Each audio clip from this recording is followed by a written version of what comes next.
আমার আলাদিন পর্ব সংখ্যা ৩। সাইবান যখন বাড়িতে ফিরল তখন পূর্ব আকাশে আলো ফুটতে শুরু করেছে। কমলাভাব রশি ছড়িয়ে যাচ্ছে রংধনুর মতন। নিজের গাড়িটা সে গ্যারেজে পার্ক করল। ঠোঁটে তখনও সিগারেট ঝুলছে। আজকের রাতের ৩ নাম্বারটা মাঝ রাস্তায় ধরিয়েছে। সিগারেট নিয়ে ভেতরে ঢুকলে তার অভিজ্ঞ ডাক্তার জননী আর আস্ত রাখবেন না। সেই ভেবে সে গাড়িতে বসেই পুরোটা ফুঁকে শেষ করে এরপর বাইরে বেরিয়ে এলো। তার কন্ট্রোল বক্স, যন্ত্রপাতি, অন্যান্য জিনিস সব গাড়ির পেছনে আছে। সেসব পরে বের করা যাবে। আপাতত শুধু ডাল্ফ ব্যাগটা নিয়ে বেরোলো সে। শরীর আজ চলছে না। হেলে দুলে শীষ বাজাতে বাজাতে বাড়ির দরজায় গিয়ে পৌঁছালো সে। রাতের দরজাটা বন্ধ থাকে। তার কাছে তাই সবসময় অতিরিক্ত চাবি থাকে। সেটা দিয়ে দরজা খুলে ভেতরে ঢুকে সাইবান অবহেলায় ডাফল ব্যাগটি ছুঁড়ে ফেলল সোফায়। নিজের জ্যাকেট খুলে নিতে নিতে এগুলো কিচেনের দিকে। তার জন্য ফ্রিজে সবসময় কোল্ড ড্রিঙ্কস বুঝাই করে রাখা থাকে। খেয়ে মাথা ঠান্ডা করে একেবারে সোজা বিছানায় যাবে এমন পরিকল্পনা থেকে কিচেনের কাছে যেতেই মৃদু শব্দ কানে এলো সাইবানের। শীষ বন্ধ হয়ে গেল তার। কারো হাঁটা চলার আওয়াজ, সঙ্গে কাচের ফ্রিজে চামচ ঠেকানোর টুংটাং মিষ্টি ধগ্নি। তার মা সাধারণত এই সময়ে জেগে থাকে না। কাজের মেয়েটা থাকতে পারে। তেমন একটা পরোয়া না করেই কিচেনে ঢুকলো সাইবান। সামনের অপ্রত্যাশিত দৃশ্যটি তাকে ক্ষণিকের জন্য জমিয়ে দিল। কিচেন কাউন্টারের সামনে দাঁড়িয়ে আছে এক রমণী।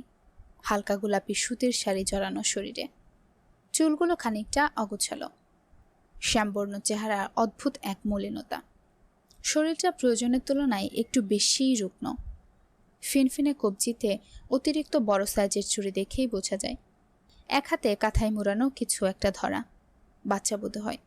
অপর হাতে কাউন্টারের উপর রাখা একটি পিরিচ থেকে ছোট ছোট করে কাটা কিছু স্ট্রবেরি কাটা চামচ দিয়ে তুলে খাচ্ছে সে নিঃশব্দে। কোলের বাচ্চাটাকে আলতোভাবে দুলিয়ে যাচ্ছে শরীরের সাথে সাথে। সাইবান চেয়ে রইল দীর্ঘক্ষণ। তার উচ্ছল্ল চেহারায় হুট করে একটা প্রগাঢ় শীতল ছায়া ভর করল। একদম নির্বিকারভাবে বলে উঠল, ইরাম আপু। চমকে গিয়ে মুখ তুলে তাকালো ইরাম। খানিকটা প্রসারিত দৃষ্টিতে দেখল সামনে দাঁড়ানো ছেলেটাকে। না চাইতেও আপাদমস্তক পর্যবেক্ষণ করতে বাধ্য হলো। নিতান্তই কম বয়সী, আধুনিক গুচ্ছের তাগড়া যুবক। বেশভূষা স্পষ্ট। একটা টি শার্ট আর ঢোলা কালো জিন্স পরনে, সেটা আবার হাঁটুর দিকটায় ছেঁড়া। ফ্যাশনটা চেনা ইরামের। রিপড জিন্স বলে ওটাকে। যদিও ছেঁড়া কাপড় পরার কোনো অর্থ ইরাম খুঁজে পায় না। ছেলেটার মুখটা তীক্ষ্ণ, একদম ক্লিন শেভড। ত্বকের রংটাও হলদেটে ফর্সা, ঠিক চন্দন কাঠের মতন। বাংলাদেশি প্রবীণদের জন্য একদম আদর্শ চেহারা, যার জন্মের পরে হয়তো বলা হয়েছিল ঘরের চাঁদের টুকরো এসেছে। বাড়াবাড়ি রকমের পুরুষালী সৌন্দর্য, যা একদম পছন্দ নয় ইরামের। হালকা ভেজা চুলগুলো তার কপালে ছড়িয়ে আছে। তাতে ঢাকা ভ্রুতে স্পষ্টতই জ্বলজ্বল করছে একটা ধাতব শিং, আইব্রো পিয়ার্সিং। আর একটা অপছন্দের জিনিস, অরণ্যের পরে এই একটা মানুষ যার বৈবাহিক অবয়ব ইরামকে কেমন যেন দমবন্ধকর অনুভূতি দেয়। আগে এটা হতো না, তবে অরণ্যের সাথে সংসার করার পর জিনিসটা বেড়ে গিয়েছে ট্রমার মতন। নিজের অস্বস্তিগুলো চেপে ইরাম হালকা গলায় বলল, ভালো আছো আলাদিন? সাইবানের দুহাতের মুঠো শক্ত হয়ে এলো। তাকে এই নামটাই বাড়িতে কেউ ডাকে না, কারণ ছোটবেলা থেকে খেপানোর হম্বিতম্বি করত সে। তাই পরিবার আর চেনা পরিচিত সকলেই তাকে সাইবান বলেই ডাকে। পারিবারিক সদস্যের মধ্যে একমাত্র ইরাম মেয়েটাকেই তাকে আলাদিন বলে ডাকে। অনেকবার মানা করেছে সে, অথচ মেয়েটি বারবার তাকে বলে এসেছে এই আলাদিন নামটা নাকি সুন্দর। আপনাকে দেখতে পাবো ভাবিনি। মুন্সিবাড়িতে বেড়াতে এসেছেন? বলতে বলতে হেঁটে ফ্রিজের কাছে গেল সাইবান। ভেতর থেকে একটা কোল্ড ড্রিঙ্কসের ক্যান বের করে চুমুক দিল। কৌতূহলী দৃষ্টিতে পেছনে তাকালো। যেখানে দাঁড়িয়ে আছে ইরাম, তার বুকে অতি যত্নে ঠেকিয়ে রাখা ছোট্ট বাচ্চাটার মুখ দেখা যাচ্ছে না। অথচ হঠাৎ করে সাইবানের দেখতে ইচ্ছে করছে। না, বেড়াতে আসিনি, থাকতে এসেছিলাম। থাকতে পারিনি, তাই চলে যাচ্ছিলাম। তখন খালামণির সাথে দেখা। সেই নিয়ে এসেছে তোমাদের বাসায়। ইরামের অতি সৎজবাব শুনে চুমুক দেওয়ার মাঝপথে কেসে উঠল সাইবান। সে আজ করতে পেরেছিল ঘটনা কিছুটা এমনই হবে। ওই বাড়ির মানুষগুলোর সঙ্গে তার পরিবারের সম্পর্ক বিশেষ ভালো নয় বহু বছর যাবৎ। সাইবান স্কুলে থাকতেই ইরাম ওই বাড়িতে আসা ছেড়ে দিয়েছিল। আজ এসেছে, তার মানে ঘটনা গুরুতর কিছুই। তবে এমনভাবে স্বীকার করে নেবে সেটা সাইবান আন্দাজ করেনি। কয়েক মুহূর্ত সে বুঝতে পারল না সে কিভাবে ইরামের সাথে কথা বলবে। 5 বছরের বেশি হয়ে গেছে তার ইরামের সঙ্গে কথা হয় না। বিয়েতে অবশ্য নিমন্ত্রণ পেয়েছিল, মায়ের জোড়াজুড়িতে গিয়েছিল 1 ঘন্টার জন্য। অন্যান্য অতিথিদের মাঝে দূর থেকে এক পলক বউ সাজে ইরামকে দেখেই চলে এসেছে, এইটুকুই। বিয়ের পর তো একদমই যোগাযোগ হয়নি। সত্যি বলতে ইরামের অস্তিত্ব সে ভুলেই গিয়েছিল প্রায়। আজ দেখে একে অপরকে কেমন যেন অপরিচিত লাগছে। সে নিশ্চিত ইরামেরও তেমনটাই লাগছে। থাকতে এসেছেন মানে? আর ওটা আপনার বাচ্চা? তর্জনী তুলে ইজানের দিকে ইঙ্গিত করল সাইবান। ইরাম এবার সোজা হয়ে দাঁড়ালো। বুকে লেপ্টে থাকা আধঘুমা ইজানকে আর একটু তুলে ভালোভাবে ধরে জানালো, ওর নাম ইজান। ও, ম্যাচ করেছে আপনার নামের সাথে, ইরাম ইজান। থ্যাঙ্কস। থাকতে এসেছেন এটার অর্থ বললেন না। আপনার হাজব্যান্ড কোথায়? আমাদের 3 মাস আগে ডিভোর্স হয়ে গিয়েছে। আরেক দফায় ঝটকা খেল সাইবান। আস্থার সাথে হচ্ছেটা কি? এই ইরাম মেয়েটার কিনা পণ করে এসেছে তাকে অবাকের উপর অবাক করবে। নিজের ডিভোর্সের কথাও কেউ এত স্বাভাবিকভাবে কেমনে বলে? এই তাহলে কারণ মুন্সিবাড়িতে তার জায়গা না হওয়ার? বাঁকা একটি হাসি ফুটল সাইবানের ঠোঁটে। একদম হঠাৎ করে সে বলল, আপনি তাহলে ফাইনালি বুঝতে পেরেছেন অসহায়তার মানে। ভ্রু উঁচু হলো ইরামের। সাইবানের কথার ধাঁচটা তার ভালো লাগেনি। ইজানকে কাঁথার আড়াল করে নিয়ে সে সরাসরি তাকালো ছেলেটার দিকে। তুমি কি বলতে চাইছো আলাদিন? পরিষ্কার করে বলো। এটাই যে মানুষের জীবনে এমন একটা সময় আসে যখন সব কিছু থাকার পরেও মনে হয় তার কাছে কিছুই নেই। নিজের একাকিত্বের ভয় তাকে ঠুকরে শেষ করে। সাইবান 2 হাত মেলে খানিকটা নাটকীয় ভঙ্গিতে বলল। তার ঠোঁটের হাসিটা ক্রমশই বিস্তৃত হলো। সুচারু চোখে ইরাম আর এক নজর আড়ালে থাকা ইজানকে দেখে সে যুক্ত করল, আপনি অবশেষে একাকিত্ব টের পেয়েছেন। যাই হোক, এনজয় দ্য নাইট। আমার ভীষণ ঘুম পাচ্ছে, ভাগ্যে থাকলে পরে দেখা হবে। 2 হাতে স্যালুট ঠুকে শীষ বাজিয়ে ব্যাপরো ভঙ্গিতে কিচেন থেকে বেরিয়ে গেল সাইবান। ইরাম নিজের জায়গায় স্থির দাঁড়িয়ে ছেলেটার চলার পথের দিকে তাকিয়ে রইল। সাইবানের শেষ কথাগুলো তার ভেতরের কোথাও একটা আঘাত করেছে, যেন ছেলেটা কোনো কারণেই ইরামের উপর রেগে আছে, যার সাথে ঠিকমতো কথাই হয়নি বহু বছর যাবৎ।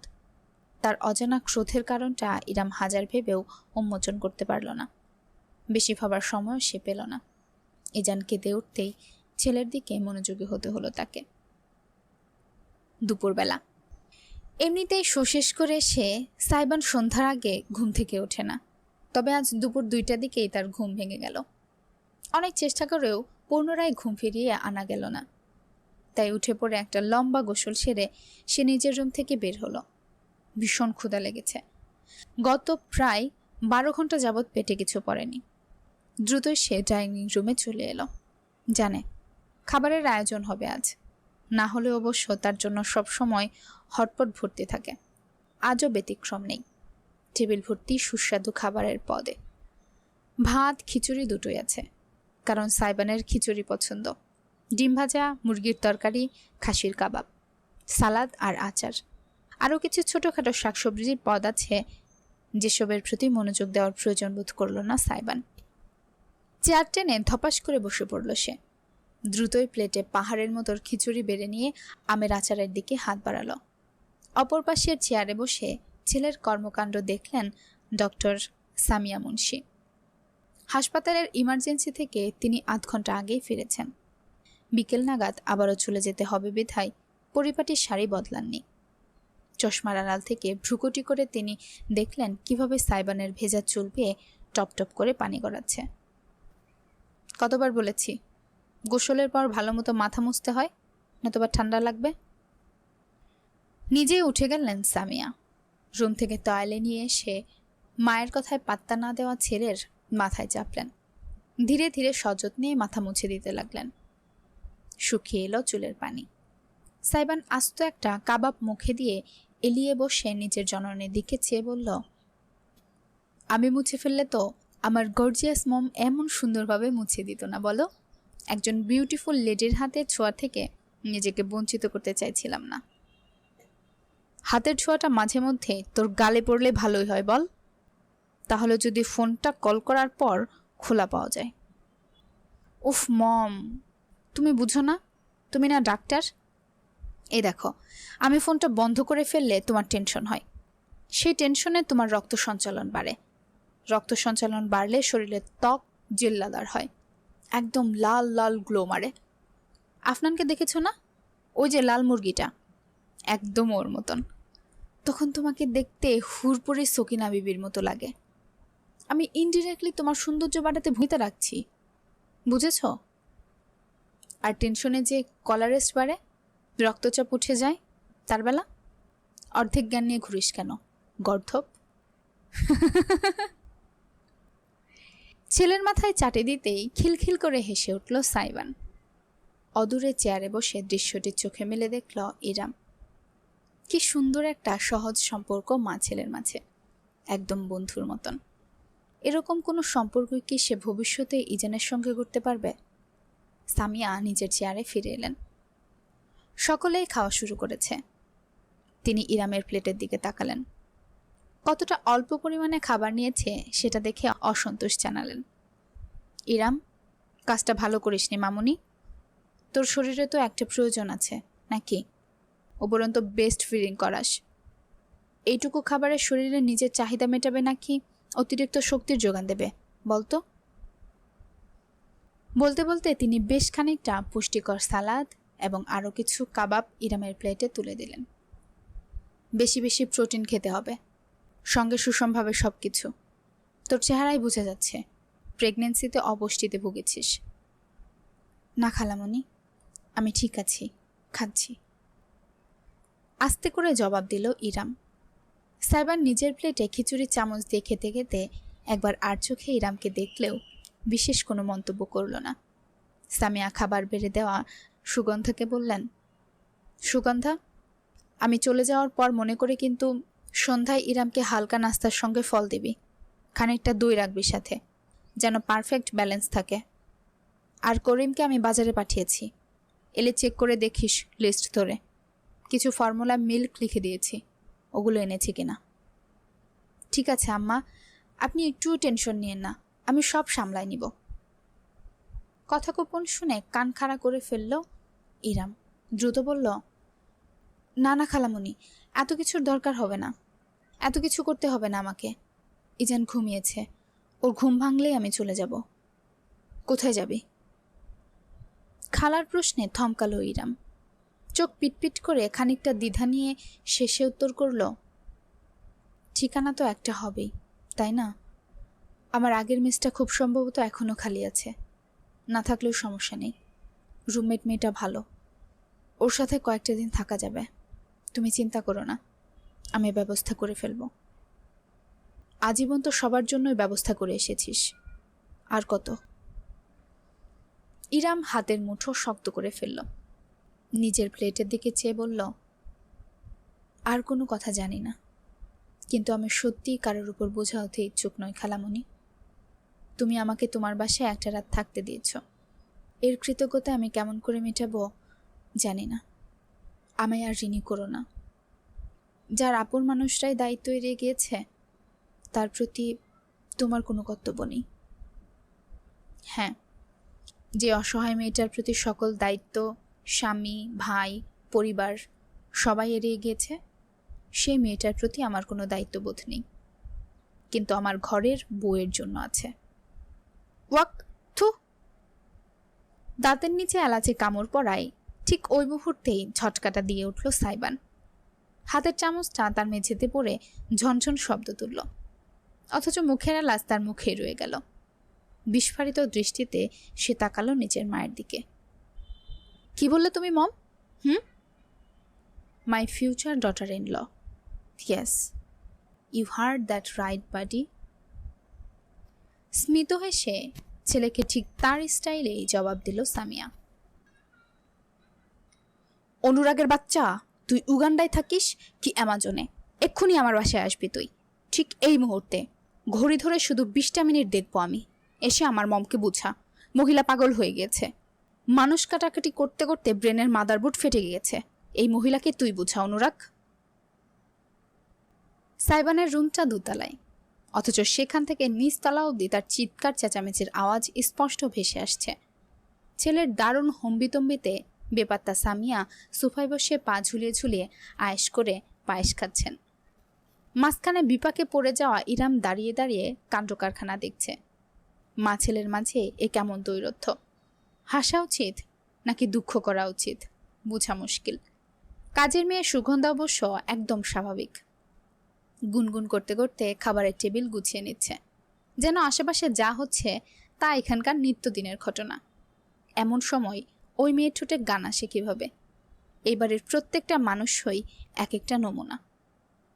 প্লিজ আয়, এক্ষুনি আয়। কিসের বিজনেস মিটিং তোর শালা? দেখি শুনে রাখ, তুই যদি আজকে না আসিস তোর ফটো পোস্টার ছাপিয়ে আমি সারা শহরের দেওয়ালে সেটে দিয়ে আসব। নিচে বড় বড় করে লিখব, এই ইফটিজারের থেকে সাবধান। দেখিস তুই। নিজের রুম থেকে বেরিয়ে বোধ হয় সাইবান ছাদের দিকে চলে গিয়েছে। ঠাসঠুস শব্দ আসলেও এবার আর তার কথা স্পষ্ট শোনা যাচ্ছে না। সামিয়া ধুরে সুস্থে পায়ে শেষ করেছেন ততক্ষণে। ঘড়ির দিকে তাকিয়ে তিনি উঠে দাঁড়ালেন। হাসপাতালে যাওয়ার সময় এসেছে। ঠিক তখনই নিজেকে আর রুখতে পারল না ইরাম। সামনে গিয়ে দাঁড়ালো। খালামণি, কিছু মনে করো না, তুমি গুরুজন। তবুও বলতে বাধ্য হচ্ছি, তুমি অযৌক্তিক কথা বলছো। এমনটা সম্ভব নয়। কোনটা সম্ভব নয়? সাইবানকে বিয়ে করাটা কেন সম্ভব নয়?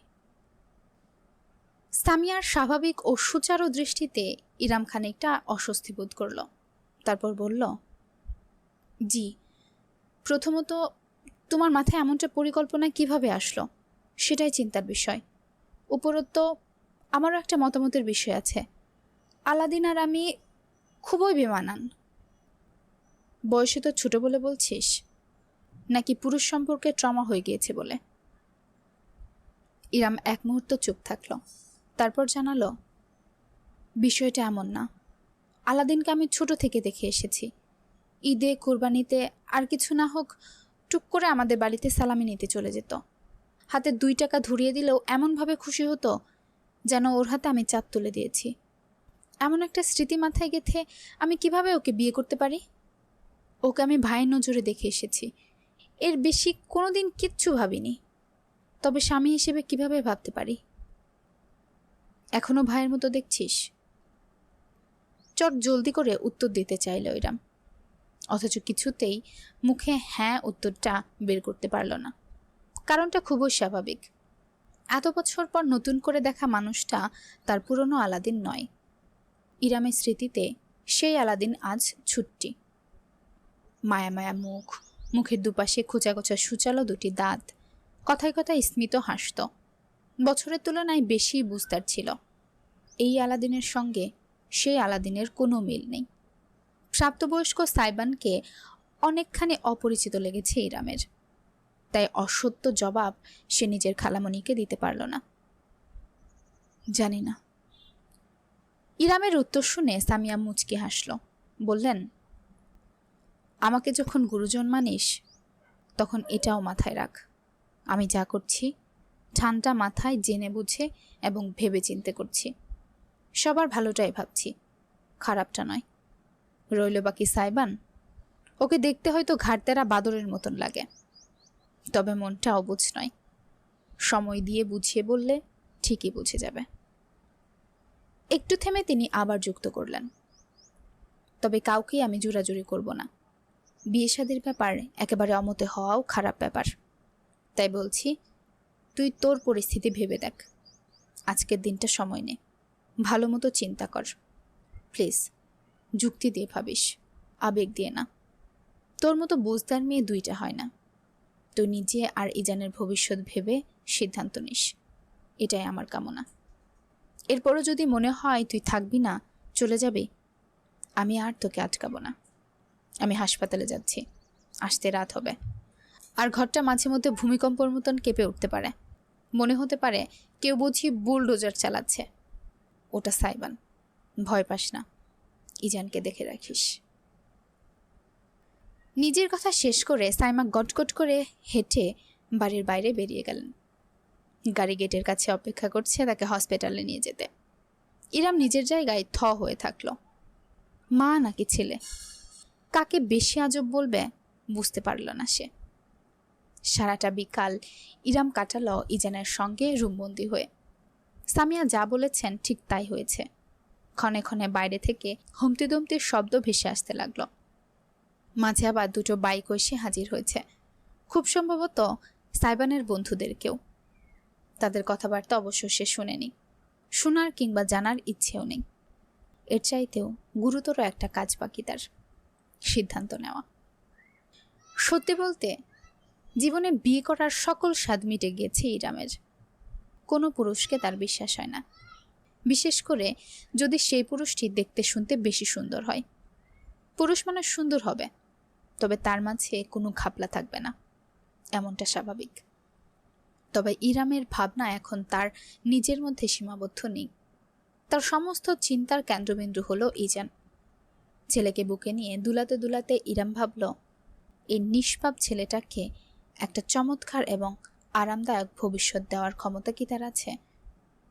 এই ৩২ বছরের জীবনটাই সে অর্ধেক জগৎ দেখে ফেলেছে। জীবিকার তাগিদে এমন কোনো কাজ নেই যা সে করেনি। আর কত সে কাজ জারি রাখত, যদি তাতে ইজানের ভবিষ্যৎ ভালো হওয়ার নিশ্চয়তা থাকত। কিন্তু এই ৩ মাস একা কাটাতে গিয়ে সে বুঝেছে সিঙ্গেল মাদারদের জীবন কেমন হতে পারে। যদি হাতে টাকা না থাকে তাহলে তো কথাই নেই। সরকারি সম্পত্তি মনে করে সকলে। নারী এবং পুরুষ মহান সৃষ্টিকর্তা এমনি এমনি সৃষ্টি করেনি, তারা একে অপরের পরিপূরক। না একজন নারী কোনোদিন চলতে পারবে একজন পুরুষ ছাড়া, না একজন পুরুষ চলতে পারবে একজন নারী ছাড়া। সমাজের এই অবস্থা শুধুমাত্র এই নারী পুরুষদের অতিরিক্ত লোভ এবং মানসিক বিকৃতির কারণে, আর কিছুই নয়। যদি ইরাম সাইবানকে বিয়ে করে তাহলে সমাজ বিরাট আঙ্গুল তুলবে, তবে তার ইজান হয়তো একটু ভালো থাকবে, একটা সুস্থ সুন্দর স্বাভাবিক পরিবার পাবে।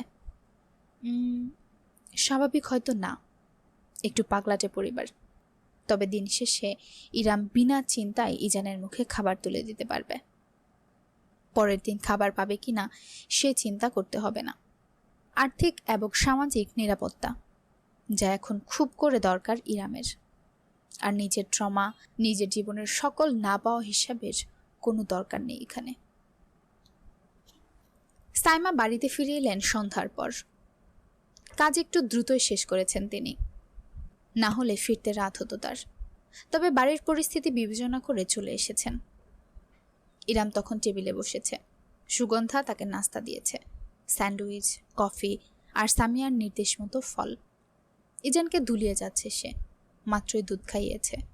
এখন ছেলেটা তার আবার ঘুমাবে। ঘুমে ঢুলুমুল করছে চোখ। ইরাম মৃদু হেসে গুনগুন করে যাচ্ছে, আয় আয় চাঁদ মামা টিপ দিয়ে যা, চাঁদের কপালে চাঁদ টিপ দিয়ে যা, আমার কচু পুষোনাটা। ইজানের মুখটা অসংখ্য চুমুতে ভরিয়ে দিল ইরাম। বিনিময়ে ছেলে তার ছোট্ট দুখানা হাত দিয়ে আঁকড়ে ধরল তার গাল। দৃশ্যটি অদূর থেকে নিষ্পলক নয়নে দেখল সামিয়া। তার বুকটা ভীষণ উষ্ণতার জোয়ারে টইটুম্বর হলো। হঠাৎ পায়ের মৃদু শব্দে ইরাম এবং সামিয়া দুজনে মুখ ঘুরিয়ে তাকালেন। 2 তলা সিঁড়ি বেয়ে নিচে নেমে এলো সাইবান। পরনে একটা হাফ হাতা কালো টি শার্ট, হাত ঝোলা ট্রাউজার। হাফ হাতা হয় তার শক্ত গড়নের ফোলা বাহু চোখে পড়ছে স্পষ্টত। টি শার্টের কাপড় বুকের উপর চেপে বসেছে, ভাগ ভাগ করা পেশির গঠন চোখে পড়েছে বেশ। খুব সম্ভবত শরীরচর্চা জাতীয় কোনো কাজ করছিল, তাই এমন রূপ। ইরামের দিকে এক দফাও দৃষ্টি না ফেলে সে সোজাসুজি তাকালো সামিয়ার দিকে। Hey bro. সাইমনের কণ্ঠটা অতিরিক্ত শান্ত শোনালো, যেটা তার চরিত্রের সঙ্গে বেমানান। চোখ পিটপিট করলো ইরাম। এই ছেলে এভাবে কাকে সম্বোধন করল? হতবাক হয়ে গেল সে যখন নিজের অ্যাপ্রন খুলে চেয়ারে ঝুলিয়ে রাখতে রাখতে সামিয়া উত্তর করলেন, বলো ব্রো।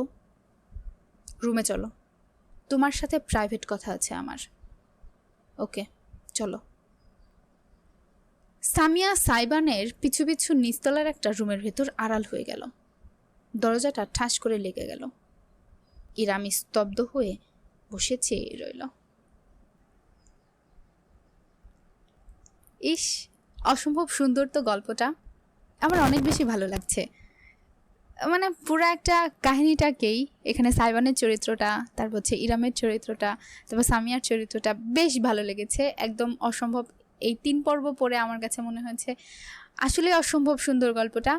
লিখনি প্লাস হচ্ছে গল্পের থিম, তারপর গল্পটাকে সাজানো, জাস্ট অ্যামেজিং। আমার অনেক বেশি ভালো লাগছে। শুনছিলেন জাবিন ফুরকানের লেখা আমার আলাদিন। গল্প পাঠিয়েছিলাম আমি তাসরোজ মিম। আজকের পর্বটা আপনাদের কাছে কেমন লেগেছে অবশ্যই কমেন্টের মাধ্যমে জানিয়ে দিবেন। ভালো লেগে থাকলে গল্পে একটা লাইক এবং চ্যানেলে একটা সাবস্ক্রাইব করে দিবেন। পরবর্তী পর্বের জন্য অপেক্ষা করবেন। পরবর্তী পর্ব খুব শীঘ্রই নিয়ে হাজির হব। ধন্যবাদ।